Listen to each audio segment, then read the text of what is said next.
Okay, so it's like a story. Oh, এক minute এটাকে ইয়ে করি।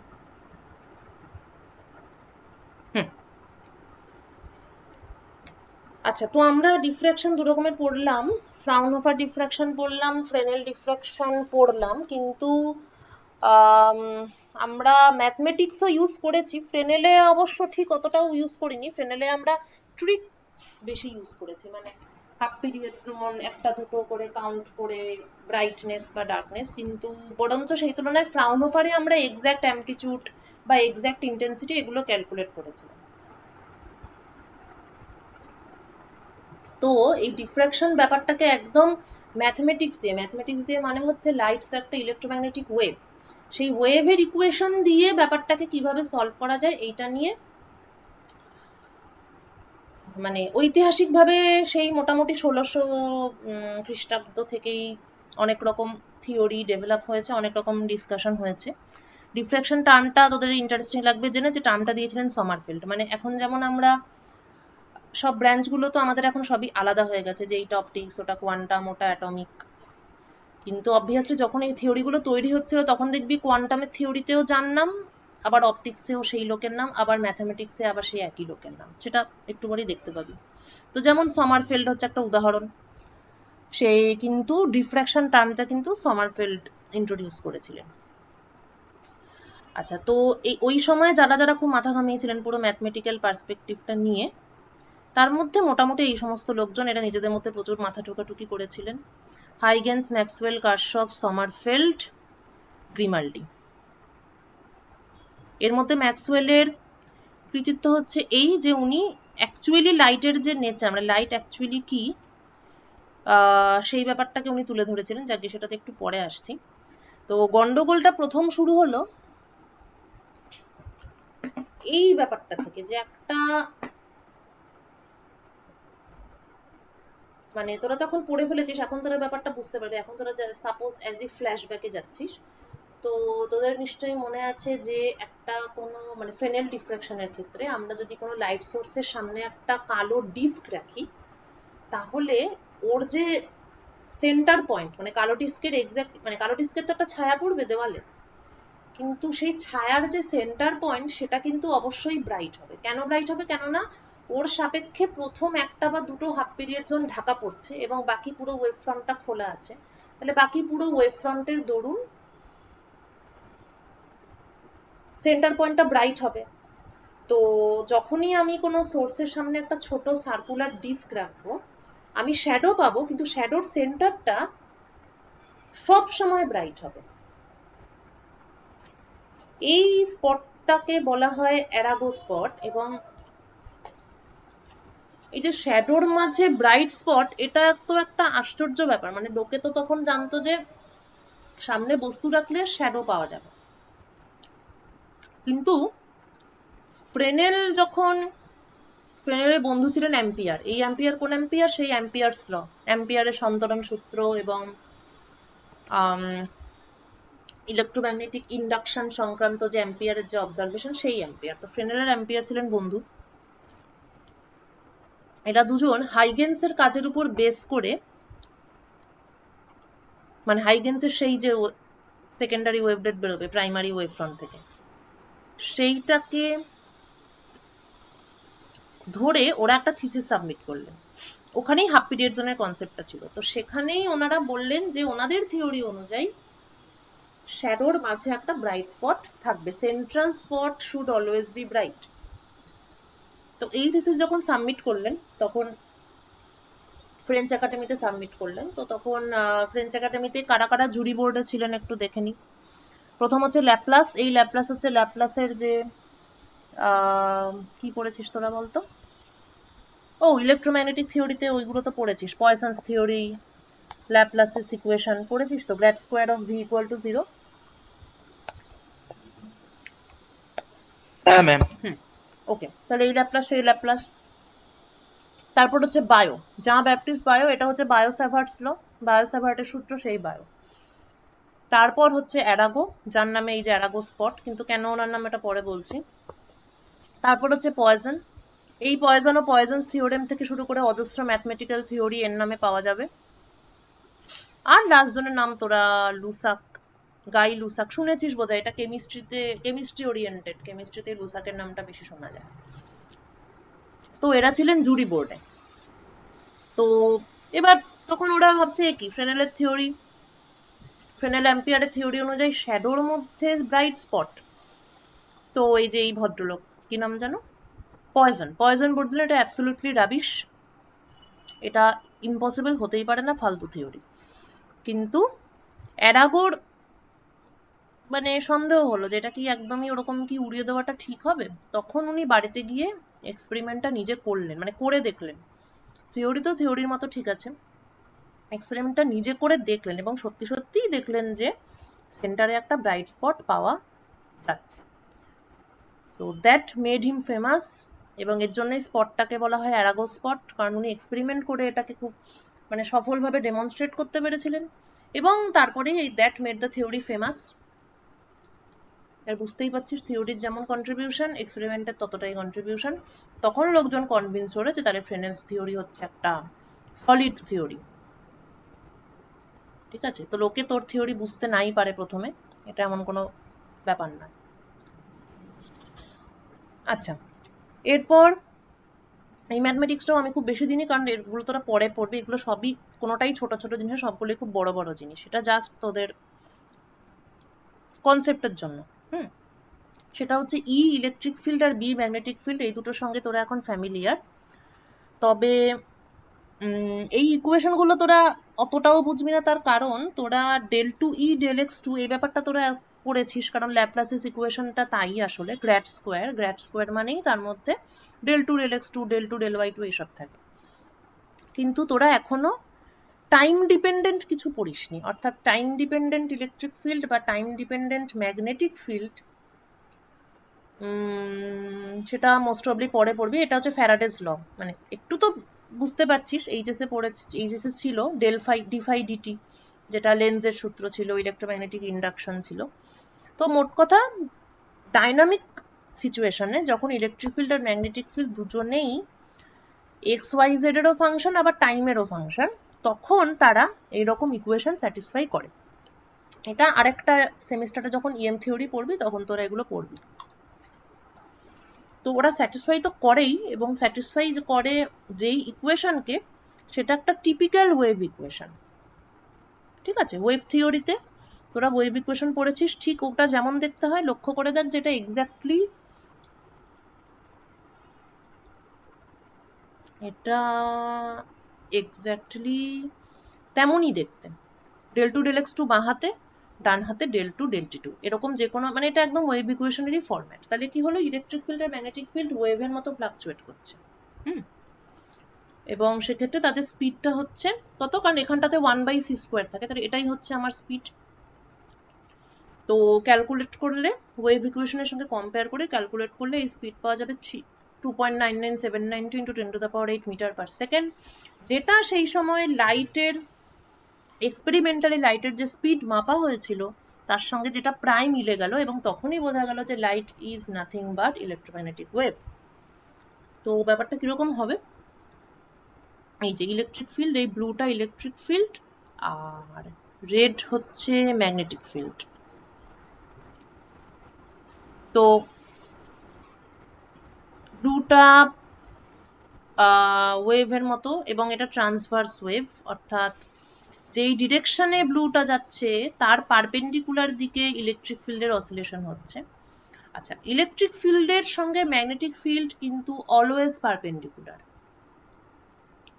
এগুলো এখান থেকে দেখানো যাবে না, কিন্তু যখন পুরো থিওরিটা পড়বি কিভাবে ওয়েভ ইকুয়েশনটা এলো, সেখান থেকে দেখানো যাবে যে ইলেকট্রিক ফিল্ড আর ম্যাগনেটিক ফিল্ড দুজনে একসঙ্গে অসিলেট করে এবং they are perpendicular to each other. যাই হোক, তাহলে এই হলো। এখন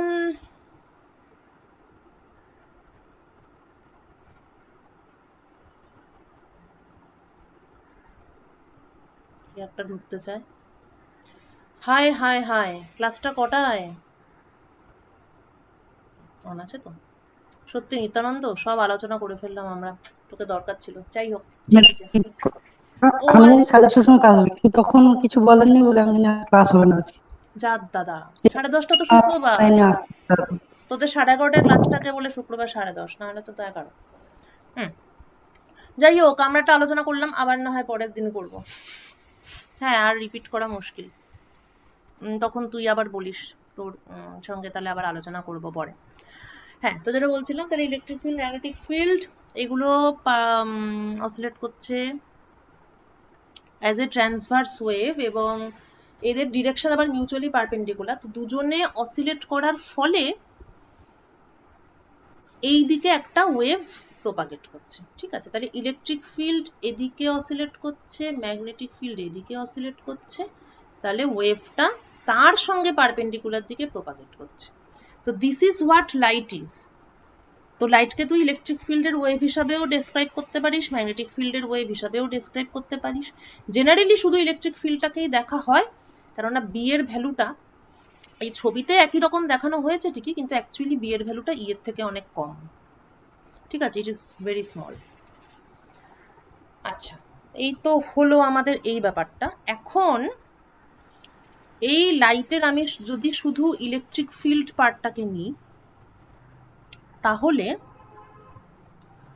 একটা খুব বাজে টাইপের থিওরি থেকে, মানে যেটা আমি পিডিএফটা তোদের পাঠিয়েছি, কিন্তু এটা তোদের শুধুমাত্র কোয়ালিটেটিভ ডিসকাশন করতে বলা আছে, কেননা তোরা গ্রিনস থিওরেম এখনো সেইভাবে পড়িসনি বা ইউজ করিসনি বলে এটার ক্যালকুলেশনটা একটু আর কি complicated. It may appear complicated to you. তো অনলি কোয়ালিটেটিভ ডিসকাশন যদি আমাদের করতে হয়, তাহলে এই যে ইউ এক্স নট, এটার মানে কি? এবার মানেটা কি সেটা দেখি। সাপোজ ফ্রেনেল ডিফ্রাকশন হচ্ছে, তাহলে কি হচ্ছে, সেখানে একটা এরকম ওয়েভ ফ্রন্ট এসে পড়লো, তারপর সেকেন্ডারি ওয়েভলেট গুলো বেরোলো এবং তারা একে অন্যের সঙ্গে ইন্টারাক্ট করলো। এবার এই রিজিয়নটাতে হোয়াট ইজ অ্যাকচুয়ালি হ্যাপেনিং সেটাকেই আমরা ম্যাথমেটিক্যালি বলবো। তো কিভাবে বলবো সেটা? আমার যে লাইটের যে ইলেকট্রিক ফিল্ড ওয়েভটা আছে, সেটার ভ্যালু, এখানে ইউটাই হচ্ছে সেই ইলেকট্রিক ফিল্ড। ঠিক আছে, ইউটাই actually electric field E. X নটটা কি? এক্স নটটা হচ্ছে যে কোনো একটা পার্টিকুলার পয়েন্ট। ঠিক আছে, দেন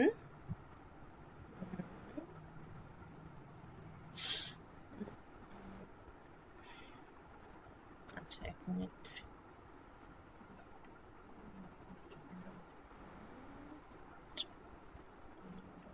হ্যাঁ, রাইট রাইট। হ্যাঁ, তো এক্স নট হচ্ছে electric field at any particular point. At any particular point মানে আমি বলতে চাইছি যে আমি যদি এখানে বুঝতে চাই যে এই ডিফ্র্যাকশনের ফলে কোথায় কতটা ইন্টেন্সিটি হবে, তাহলে তার মানে কি, আমি একটা রিজিয়ন এখানে কনসিডার করছি যেখানে এরকম ওয়েভগুলো সব আছে এবং এরা একে অন্যের সঙ্গে ইন্টারাক্ট করছে। তাহলে ফ্রেনেল-কারশফ থিওরেম বা ফ্রেনেল-কারশফ ইন্টিগ্রাল ফর্মুলা থেকে আমরা ক্যালকুলেট করতে পারি the value of the electric field at any point inside the region। ওই ইউটা হচ্ছে ইলেকট্রিক ফিল্ড, এক্স নট হচ্ছে যে কোনো পয়েন্ট, কোথাকার যে কোনো পয়েন্ট ইনসাইড দিস রিজিয়ন। আচ্ছা, এই রিজিয়নটায় কতটা সারফেস আছে বা কতটা বাউন্ডারি আছে? এই স্ক্রিনটা একটা বাউন্ডারি, এবং আচ্ছা, এটা কেন স্ক্রিন লিখেছে, হোয়াট এভার, সরি, এটা অ্যাকচুয়ালি স্লিট। ঠিক আছে, স্লিটটা একটা বাউন্ডারি, আর এখানে যদি একটা স্ক্রিন আমি রাখি, তাহলে এই স্ক্রিনটা একটা বাউন্ডারি। বা যদি কোনো স্ক্রিন না রাখি, মানে ইন জেনারেল সিচুয়েশন বলছি, তাহলে একটা বিশাল বড় একটা স্ফিয়ার, সেটা হচ্ছে একটা বাউন্ডারি, যার জন্য এটাকে ইনফিনিটি লিখেছে। তাহলে এই যে স্লিটের যে সারফেসটা, সেটা হচ্ছে S1, আর এই যে একটা বিশাল বড় এরকম একটা যে ব্যাপার, সেটা হচ্ছে ইনফিনিটিতে একটা সারফেস। তা বক্তব্য হচ্ছে যে আমরা তো হাফ পিরিয়ড জোন ধরে ধরে ক্যালকুলেট করেছি, কিন্তু এটাকে অঙ্ক কষেও বার করা যায়। তাহলে অঙ্ক কষে বার করতে হলে আমার কি দরকার? আমার এই রিজিয়নের মধ্যে যে কোনো পয়েন্টে ইলেকট্রিক ফিল্ডের ভ্যালুটা দরকার, কারণ ইলেকট্রিক ফিল্ডের ভ্যালুর মড স্কোয়ার নিলেই আমি ইন্টেন্সিটি পাবো। মানে এই যে আমরা ডিস্টারবেন্স গুলোকে অ্যাড করি, আমরা বলি টোটাল ডিস্টারবেন্স, এই ডিস্টারবেন্স আসলে কি? বেসিক্যালি তো ইলেকট্রিক ফিল্ড, মানে ওয়েভটা। ইলেকট্রিক ফিল্ডটাই তো আমার ওয়েভ। তাহলে ওই ইলেকট্রিক ফিল্ডের ভ্যালুটা আমি যদি যে কোনো পয়েন্টে বের করতে পারি, তাহলেই আমি সেখান থেকে ইন্টেন্সিটি বার করতে পারবো। তো ইলেকট্রিক ফিল্ডের value at any point x not, সেটা কি 1/4 পাই, ওটা একটা ফ্যাক্টর। আচ্ছা, এরপর একটা সারফেস ইন্টিগ্রাল। কোন সারফেস? এই সারফেস। তাহলে এটা একটা সারফেস S1, এটা একটা সারফেস S ইনফিনিটি। আচ্ছা, সারফেস ইন্টিগ্রাল, কিন্তু সেখানে কি কি ম্যাটার করছে? ইলেকট্রিক ফিল্ডের ভ্যালু এট দ্য সারফেস এবং ইলেকট্রিক ফিল্ডের নর্মাল ডেরিভেটিভের ভ্যালু এট দ্য সারফেস। এখানে এক্সটা কিন্তু সারফেসের x, dsx surface element at position x, ux at the surface, del you del n at x মানে এট দ্য সারফেস। সো এই যে যেমন দেখ, এই যে ইউ বার করেছে at the surface, del you del N বার করেছে এট দ্য সারফেস। তো এই পার্টিকুলার সিচুয়েশনে দুটোই জিরো হয়েছে। যাই হোক, সেটা একটা আলাদা ব্যাপার। কিন্তু the point is the value of the wave field at any point within the domain can be obtained by knowing only the values of the field and its normal derivative at the boundary. এটা কি হলো? Total disturbance বা light intensity বার করতে গেলে আমার দুটো তথ্য লাগবে, ইলেকট্রিক ফিল্ডের ভ্যালু এট দ্য সারফেস এবং ইলেকট্রিক ফিল্ডের নর্মাল ডেরিভেটিভের ভ্যালু এট দ্য সারফেস। আচ্ছা, এই দুটো ছাড়া আরো দুটো জিনিস এখানে দেখছি, সেটা হচ্ছে একটা জি দেখা যাচ্ছে, যেটার নর্মাল ডেরিভেটিভ আছে এবং অরিজিনাল ফাংশনটাও আছে। এই জিটাকে বলা হয় গ্রিনস ফাংশন, এবং গ্রিনস ফাংশন হচ্ছে একটা বিশেষ ধরনের ফাংশন যেটা সাহায্যে যে কোনো সলিউশনকে একটু সহজভাবে রিপ্রেজেন্ট করা যায়। তো গ্রিনস ফাংশন নিয়ে আমি বেশি কিছু বলবো না। গ্রিনস ফাংশনটা একটা স্পেশাল ম্যাথমেটিক্যাল ফাংশন, ঠিক আছে? যেমন ডিরাক ডেল্টা ফাংশন একটা স্পেশাল ফাংশন, সেরকমই গ্রিনস ফাংশন একটা special function. Greens function use করে যদি এটাকে আমরা না লিখতাম, তাহলে এটা ভীষণ খারাপ দেখতে হতো। গ্রিনস ফাংশন ইউজ করে লিখলাম বলে এটা একটু ভালো দেখতে হলো, জাস্ট দ্যাট। কিন্তু এই রিলেশনের মানে ফ্রেনেল-কারশফ ইকুয়েশনের মেন জিনিসটা গ্রিনস ফাংশন নয়, মেন জিনিসটা হচ্ছে ux এবং del you del n at x. ঠিক আছে, এটার পুরো ডেরিভেশনটা করালে অবশ্যই তোদের আরো ভালো লাগতো, কিন্তু সেটা আমি এখন করাবো না, কারণ এরপরে আমাকে অপটিক্সের কিছু কিছু প্র্যাকটিক্যাল করাতে হবে, তাই আমি এক্ষুনি এটা করাতে পারছি না। ঠিক আছে, তাহলে ফ্রেনেল ডিফ্রাকশন ম্যাথমেটিক্যালি ইন্টেন্সিটি বার করতে হলে আমাকে ওয়েভের ডিস্টারবেন্স বার করতে হবে at any point inside the region. সেটার জন্য আমার দরকার হবে ওয়েভেরই ভ্যালু অ্যাট দ্য সারফেস এবং ওয়েভের normal derivative at the surface. এই হচ্ছে বাংলা কথা বা Bangla moral of Fresnel Kirchhoff equation. Okay, এরপর এবার মন দিয়ে শোন একটা ইন্টারেস্টিং জিনিস। তাহলে ফ্রাউনহোফারের সঙ্গে ফ্রেনেলের অ্যাকচুয়াল ডিফারেন্সটা আমরা যদি গ্রাফিক্যালি ভাবার চেষ্টা করি, ফ্রাউনহোফার ধর প্লেন ওয়েভ দিয়েই করছি এখন, দুটো ডিফ্রাকশনই আমরা প্লেন ওয়েভ দিয়ে বোঝার চেষ্টা করছি।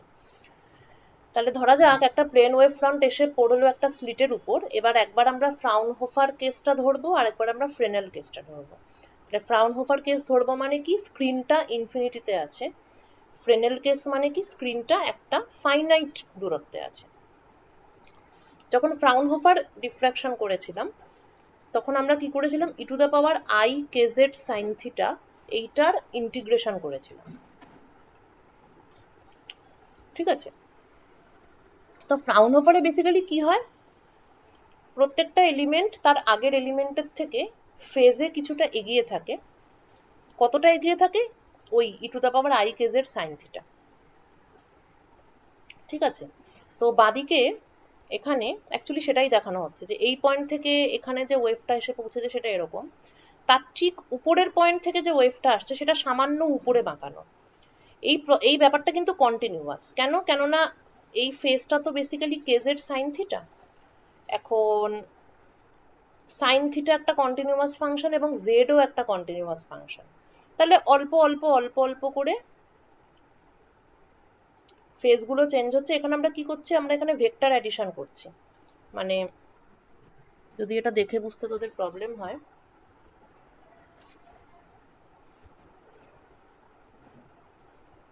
দেখছি এখানে ড্র করা যাবে কিনা।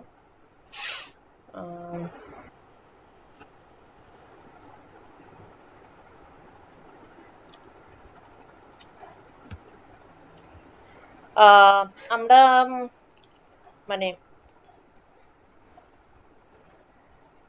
লাইট আসছে মাত্র দুটো পয়েন্ট থেকে যদি আসে লাইট, তো একটা পয়েন্ট থেকে যদি এরকম লাইট আসে, আরেকটা পয়েন্ট থেকে যদি লাইটটা একটা সার্টেন ফেজ এগিয়ে থাকে ওর থেকে, তাহলে সেটা নিশ্চয়ই একটা অন্য কোনো ডিরেকশন হয়ে গেছে সেটার।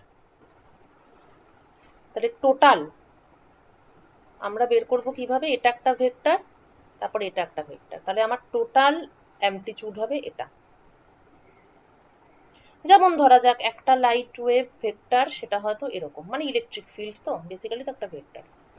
আচ্ছা, এর উপরে আমি ফেললাম আরেকটা লাইট ওয়েভকে, যেটা এটার থেকে পাই ফেজে এগিয়ে আছে, তার মানে কি আমাকে ঘুরিয়ে দিতে হবে জিনিসটা, তাহলে আবার এরকম একটা লাইট ওয়েভ পড়লো, তাহলে নেট অ্যামপ্লিটিউডটা কত হলো, 0। মানে এটা তো কিছু নয়, একটার উপর আরেকটা, মানে একটা এরকম আবার আরেকটা এরকম, তাহলে নেট অ্যামপ্লিটিউড কত পেলাম, 0 পেলাম। বুঝতে পেরেছিস তো? মানে এখন আমরা ভেক্টর অ্যাডিশন দিয়ে ব্যাপারটাকে বোঝার চেষ্টা করছি। তো এখানে ব্যাপারটা সেটাই, এটা হচ্ছে একটা হলো। এবার তার উপরে সামান্য ফেজের change, I K Z sine theta, এটা তো থিটা তো কন্টিনিউয়াসলি চেঞ্জ হচ্ছে, জেডটাও কন্টিনিউয়াসলি চেঞ্জ হচ্ছে। তারপর সামান্য চেঞ্জ মানে প্রত্যেকটা পয়েন্ট থেকে, এখান থেকে এখান থেকে এখান থেকে এখান থেকে, যারা যারা এখানে যখন সবাই আছে তখন সবাই সেম ফেজে আছে, কারণ একটা প্লেন ওয়েভ ফ্রন্ট। কিন্তু যখন স্ক্রিনে পৌঁছাচ্ছে তখন তো তাদের এই অনুযায়ী একটা ফেজ ডিফারেন্স হয়ে যাচ্ছে, ফলে ব্যাপারটা এরম এরম, পরের ওয়েভটা এরকম, তারপরের ওয়েভটা এরকম, এরকম এরকম করে হচ্ছে। দ্য মেন পয়েন্ট ইজ, পুরো জিনিসটা কিন্তু একটা সার্কেলের আর্ক, ঠিক আছে? The entire thing is the arc of a circle, কারণ এটা কন্টিনিউয়াসলি চেঞ্জ হচ্ছে। এটার পেছনে মেন রেসপন্সিবল ফ্যাক্টরটা তাহলে কি, স্ক্রিনটা ইনফিনিটি এবং সব, আচ্ছা স্ক্রিনটা ইনফিনিটিতে আছে, প্রত্যেকটা অ্যারো সেম লেংথ, অর্থাৎ প্রত্যেকটা যে ডিস্টারবেন্স তাদের স্ট্রেংথটা সমান বা তাদের অ্যামপ্লিটিউডটা সমান। একটু যদি মনে করে দেখি, শুধুমাত্র ফেজটাই আমরা চেঞ্জ করি, যে লাইট এসে পড়ছে তার ইন্টেন্সিটিতে আমরা কখনোই কোনো চেঞ্জ করি না, শুধুমাত্র ফেজ চেঞ্জ হয়, তার উপর সামেশন হয়, অর্থাৎ ইন্টিগ্রেশন হয়। প্রত্যেকটা অ্যারো যে সেম লেংথ, এর মানে এটাই বোঝাচ্ছে যে প্রত্যেকটা পয়েন্ট থেকে যে লাইট এসে পৌঁছাচ্ছে তাদের ইন্টেন্সিটি কিন্তু সেম। তার ফলে আমরা পেলাম একটা সার্কেল, এবং স্ক্রিনের সেই পার্টিকুলার পয়েন্টে অ্যামপ্লিটিউড হচ্ছে একটা, এই অ্যারোটার যা লেংথ সেটাই হচ্ছে অ্যামপ্লিটিউড। তাহলে মিনিমা আমরা কিভাবে পাই, এই অ্যারোগুলো ঘুরতে ঘুরতে ঘুরতে ঘুরতে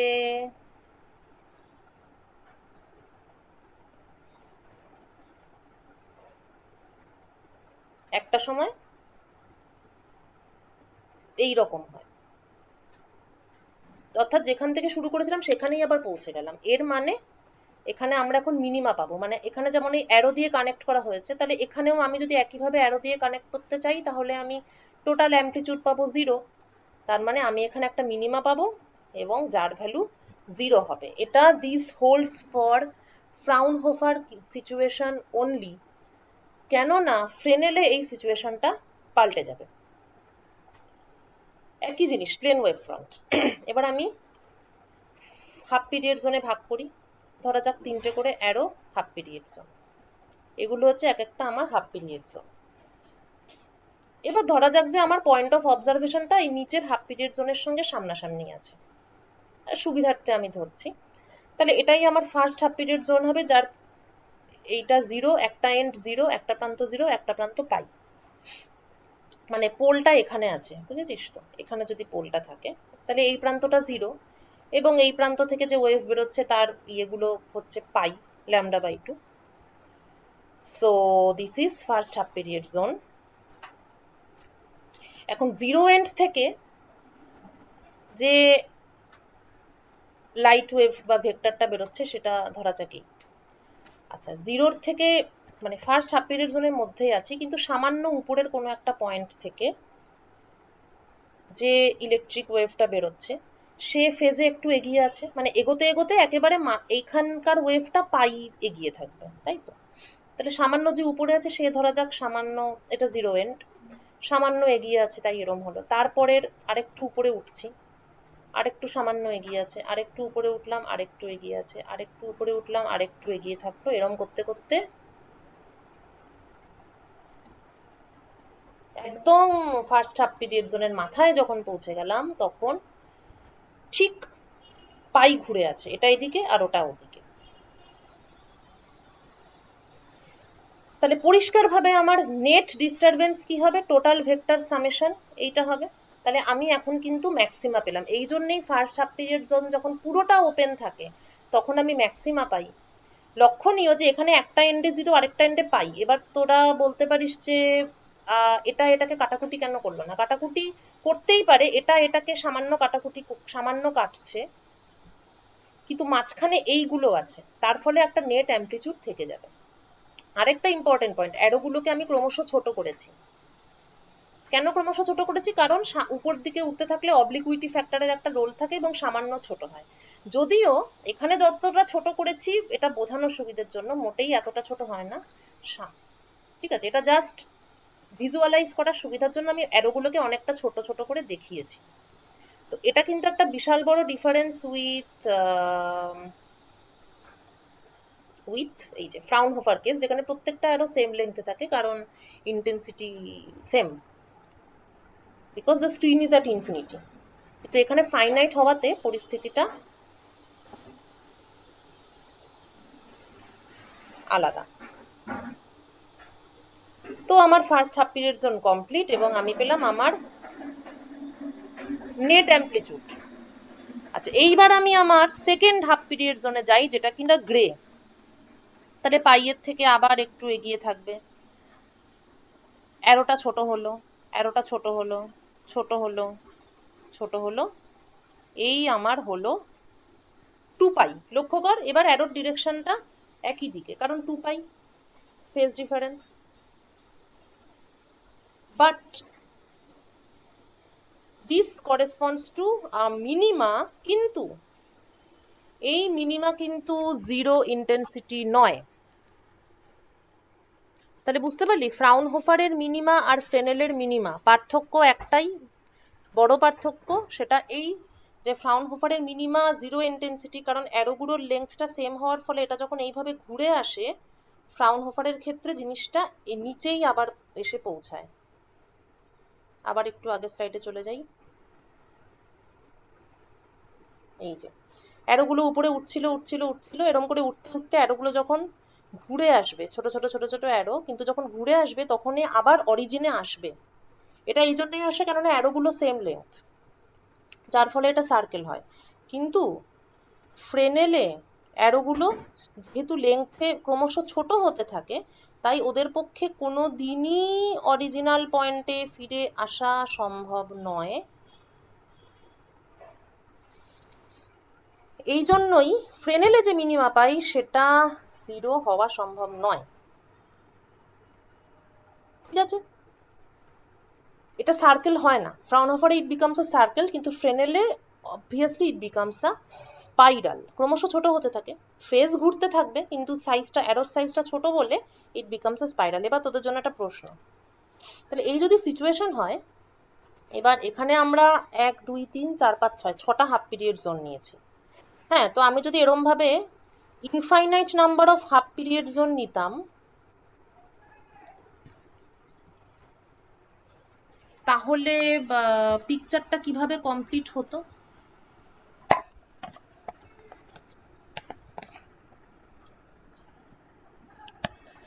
কি মনে হয়, মানে আরো যদি হাফ পিরিয়ড জোন অ্যাড করি, এরকম করে যদি ইনফাইনাইট নাম্বার, মানে আমি বলতে চাইছি যে পুরো ওয়েভ ফ্রন্টটা ওপেন আছে, তাহলে এইখানে ডান দিকের যে ছবিটা আছে সেটার মানে সিচুয়েশনটা কি হতো বলতো?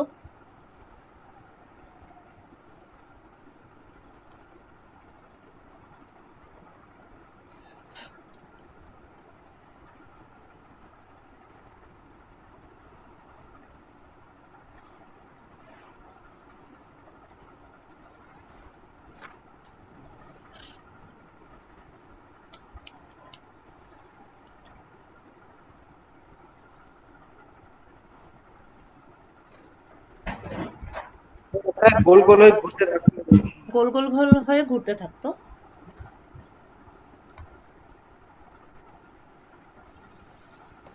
হুম, আচ্ছা, তাহলে কিরম এরম এরম করে উপরের দিকে যেত, তাই তো? নাকি অন্য কিছু হতো? এরম তো? না, হুম, এবার গোল। তাহলে এরকম এরকম এরকম এরকম করে করে এরম কিছু একটা, রাইট? হ্যাঁ হ্যাঁ। এইবার তাহলে যদি আমার, তার মানে ইনফাইনাইট হাফ পিরিয়ড জোন অর্থাৎ ফুল ওয়েভ ফ্রন্ট যদি ওপেন থাকে, তাহলে আমার নেট অ্যামপ্লিচিউড বা টোটাল ডিস্টারবেন্স কি হতো? এইটা হতো। তাহলে এখান থেকে দিস এক্সপ্লেন্স যে কেন ফুল ওয়েভ ফ্রন্ট যদি ওপেন থাকে আর যদি একটা হাফ পিরিয়ড জোন ওপেন থাকে, একটা হাফ পিরিয়ড জোন ওপেন থাকলে কেন it is brighter than the full wave front.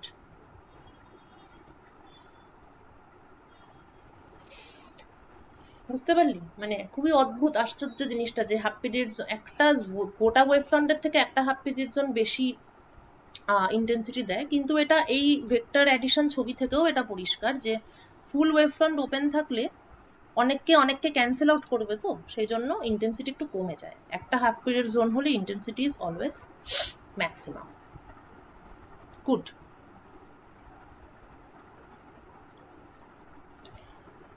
ভালো কথা। তাহলে এই হচ্ছে দুটোর ব্যাপার, একটা ফ্রাউনহোফার কেস যেটা সার্কেলের আর্ক, ফ্রেনেল কেস যেটা কিনা স্পাইরাল। এই স্পাইরালকেই বলা হয় Cornu spiral. Now the next question is, Cornu স্পাইরালের ম্যাথমেটিক্যাল ফর্মুলাটা কি? এটা তো আমরা বুঝলাম ছবি এঁকে, কিন্তু এটার কোনো ম্যাথমেটিক্যাল ফর্মুলা আছে কিনা সেটার জন্য প্রথমে আমাকে একটা প্যারামিটার ডিফাইন করতে হবে, যেটাকে বলা হয় ফ্রেনেলের ভি প্যারামিটার। ভিটা কি? মনোক্রোমাটিক সোর্স, তার থেকে এ দূরত্বে, আচ্ছা এবার আমরা প্লেন ওয়েভ ফ্রন্ট থেকে শিফট করে গেলাম, হ্যাঁ সিলিন্ড্রিক্যাল ওয়েভ ফ্রন্ট, এ দূরত্বে একটা স্লিট আছে, বি দূরত্বে এইটা আছে, যেহেতু এটা ফ্রেনেল কেস তাহলে এ আর বি দুটোকেই আমাকে কনসিডার করতে হবে। এবার ভি ওয়ান আর ভি টু,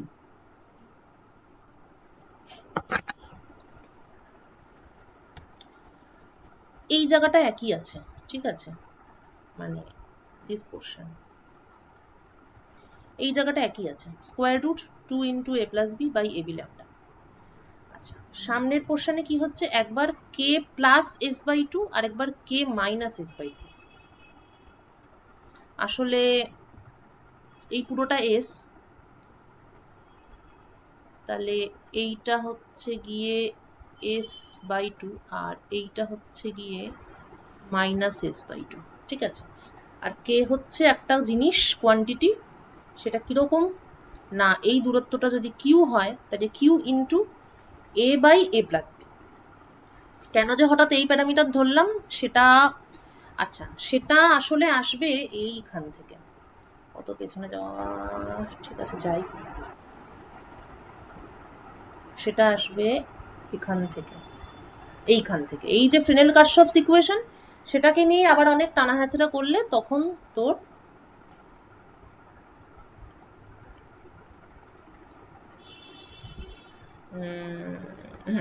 টানা হ্যাচড়া করলে তখন এরকম একটা ব্যাপার আসবে যে এরকম একটা প্যারামিটার ডিফাইন করা যায়, যেটাকে ডিফাইন মানে অ্যাকচুয়ালি কর্নু স্পাইরালটা ওই ফ্রেনেল কার্শফ ইকুয়েশন থেকেই ডিরাইভ করা যায়, ঠিক আছে।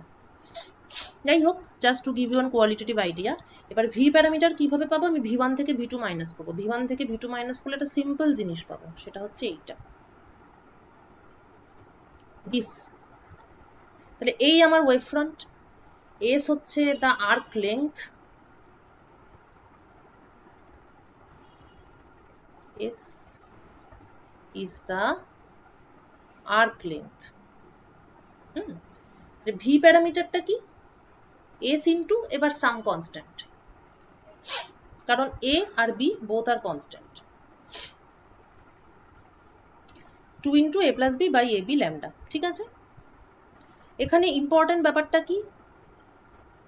V is linearly proportional to S, অর্থাৎ ভি আর এস কে আমি একই ধরনের একটা জিনিস ভাবতে পারি, যা এস তাই ভি, জাস্ট এস কে একটা কনস্ট্যান্ট দিয়ে গুণ করেছি। এবার এই ভিটা কেন ইম্পর্টেন্ট? কারণ এখান থেকে আমি কর্নুস স্পাইরালটাকে বার করতে পারি। এই ভি, এবার রিমেম্বার দিস ভেরিয়েবল। এবার আমি ওই ফ্রেনেল কার্শফ যে ইন্টিগ্রেশন আছে,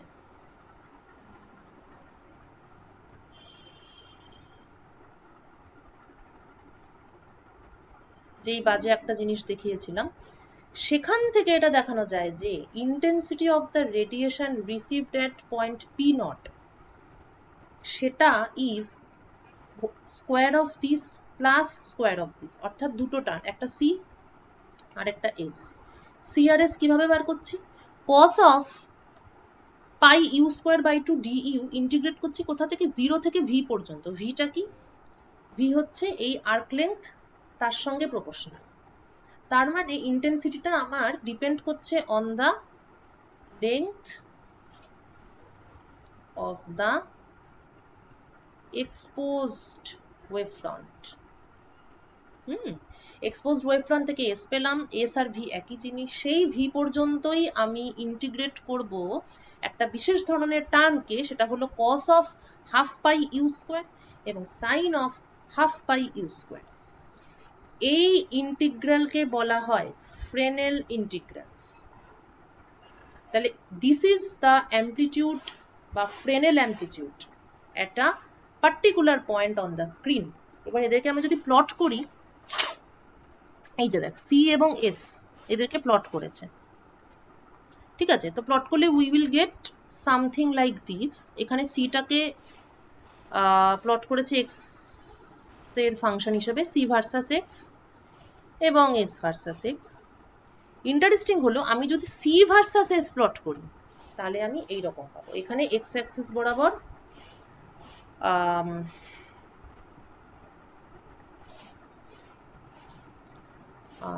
সিটা হচ্ছে রিয়েল, ওকে, সি হচ্ছে রিয়েল। এখানে এক্স অ্যাক্সিস বরাবর সি আছে, ওয়াই অ্যাক্সিস বরাবর এস আছে, আর এটাকেই বলা হয় কর্নু স্পাইরাল। এই জিনিসটাই আমরা ফিজিক্যাল কনসিডারেশনের মাধ্যমে কিছুক্ষণ আগেই পেয়েছি। এখানে ভি এর ভ্যালুটা দেখিয়েছে, ভি এর ভ্যালুটা এখানে 0, তারপর এখানে 0.2, এখানে ভি এর ভ্যালু 0.4, এরকম করে করে উপরে উঠতে উঠতে এখানে ভি এর ভ্যালু 0.4, তারপর এখানে ভি এর ভ্যালু 1, এরকম করে ভি এর ভ্যালু বাড়ছে।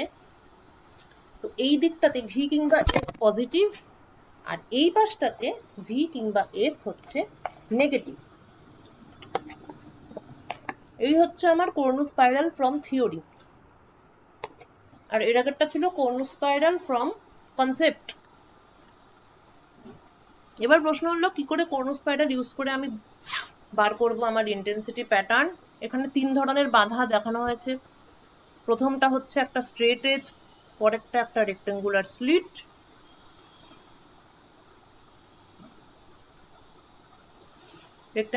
এবং তারপরেরটা হচ্ছে একটা ব্যারিয়ার। ওকে, তো স্ট্রেট এজ দিয়ে শুরু করি। স্ট্রেট এজের উপর একটা ওয়েভ ফ্রন্ট এসে পড়লো। এবার এই পার্টিকুলার পয়েন্টে আমি বার করতে চাই ইন্টেন্সিটি ইউজিং কর্নু স্পাইরাল।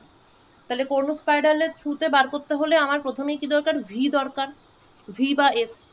কারণ আমাকে যদি গ্রাফ থেকে কিছু আদৌ বের করতে হয়, তাহলে আমাকে ভি এর ভ্যালু বার করে সেখান থেকে যা করার করতে হবে। সো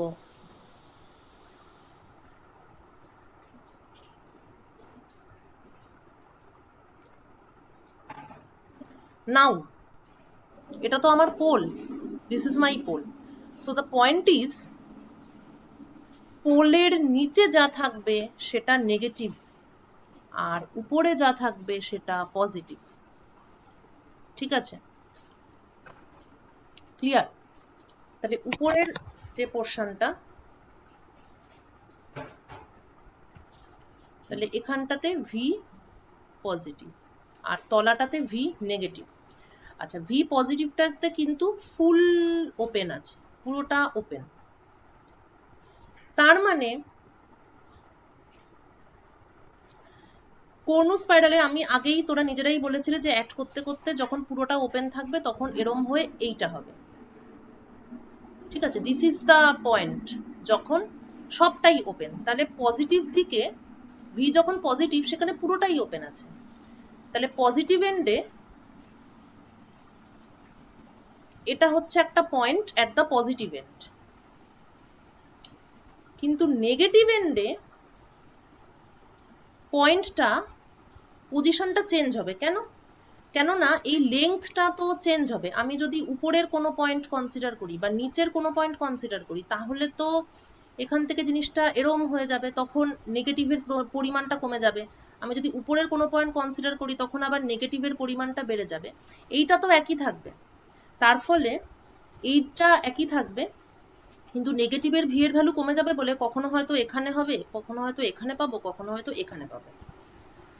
আমার কাজ হচ্ছে বিভিন্ন ভি বা এস এর জন্য এই স্পাইরালের উপরের পয়েন্টগুলোকে আইডেন্টিফাই করা এবং তাদেরকে কানেক্ট করা, লাইক দিস। এবার এই দাগের যা লেংথ সেটাই হচ্ছে অ্যামপ্লিটিউড। কেন দাগের লেন্থটাই অ্যামপ্লিটিউড? কেননা এক্স অ্যাক্সিস বরাবর সি আছে, ওয়াই অ্যাক্সিস বরাবর এস আছে, এবং আমরা বলেছিলাম যে ইন্টেন্সিটি হচ্ছে মানে সরি আচ্ছা ঠিক আছে, ইন্টেন্সিটি হচ্ছে C square plus S square বা অ্যামপ্লিটিউড হচ্ছে square root of C square plus S square. মানে এটা তো এই ছবির সঙ্গে কনসিস্টেন্ট, এক্স অ্যাক্সিসে সি, ওয়াই অ্যাক্সিসে এস, মানে এই দাগের লেন্থ হচ্ছে square root of C square plus S square.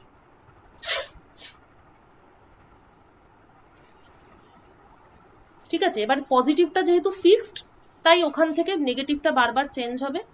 এবার বুঝতেই পাচ্ছিস এটা একটা ম্যাক্সিমা, এটা ম্যাক্সিমা, এখানে ম্যাক্সিমার হাইট কমে গেল, এটা একটা মিনিমা হলো, আবার যখন ভেতরে ঢুকলো ম্যাক্সিমা হলো, আবার যখন এখানে এলো কমতে থাকলো, আবার মিনিমা হলো। এরকম ভাবে আমরা পেতে থাকবো, মানে উপরের পয়েন্টটার জন্য আমরা এরকম এরকম এরকম এরকম পেতে থাকবো। ঠিক আছে, এটা হচ্ছে যখন একটা হাফ পুরো ওপেন, আরেকটা হাফে একটু একটু করে বাড়ছে। এবার আমি যখন শ্যাডো রিজিয়নে যাব, ধরা যাক এরম কোনো একটা জায়গায়, সেখানে কি হবে? একটা হাফ তো পুরোই ঢাকা এবং উপরের যে হাফ সেটাও আস্তে আস্তে ঢেকে যাচ্ছে। সেই সিচুয়েশনে কর্ণ স্পাইরাল থেকে আমি কিভাবে ব্যাপারটাকে ডিল করতে পারি সেটা আমি তোদের ভাবার জন্য দিলাম।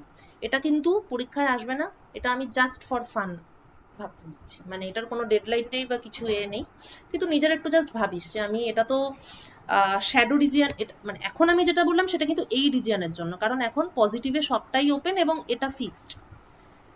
কিন্তু যখন আমি শ্যাডো রিজিয়নে আসছি তখন আমি তাহলে কর্ণ স্পাইরাল থেকে কিভাবে আমি আর কি ব্যাপারটাকে এক্সপ্লেন করব। আচ্ছা, এবার একটু পরেরটাতে যাই, রেক্টেঙ্গুলার স্লিট। রেক্টেঙ্গুলার স্লিটের ক্ষেত্রে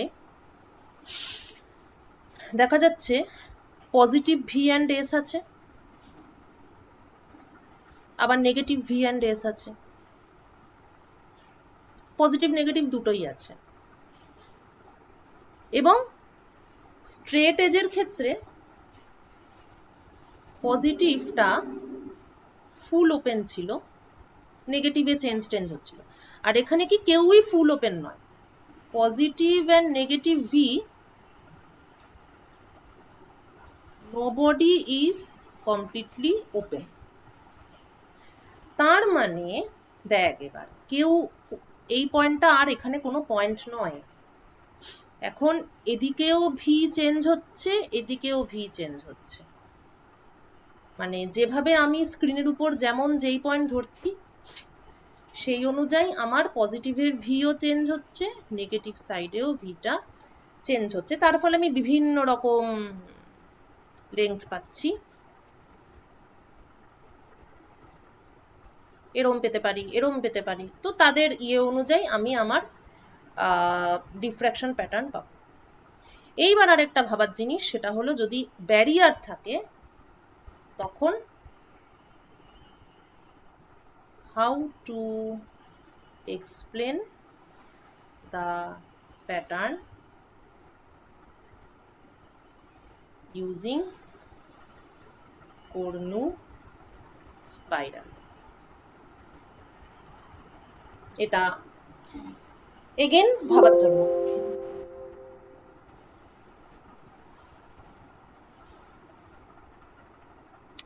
ঠিক আছে তাহলে।